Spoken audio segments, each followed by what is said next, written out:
Akvafiltrli pilisos yaxshi tortadimi degan mijozlarimiz uchun 19 litrli baklashka misolida ko'rsatamiz.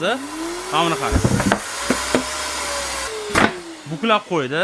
Krupniy musorlarning yig'ishini ko'ring.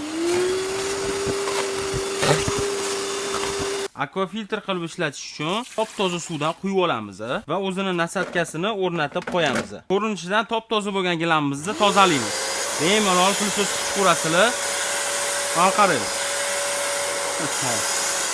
Bir sidra gilamimizni oddiy suv uborka qildi va o'sha suvga qancha musor tushgan ko'ramiz. Ko'rishingiz mumkin. Hamma changlar, musorlar suvga yig'iladi. Shuni hisobiga chang chiqib ketmaydi. Mana shunaqa ko'llar to'kilib ketadigan bo'lsa, mabodo suv yig'adigan nasatkasida tortib olishingiz mumkin. Qo'shimchasiga 2 xil mana shunaqa mayda nasatkalar ham chiqadi. Mahsulot narxi $119, to'liq 2 yil kafolatga ega.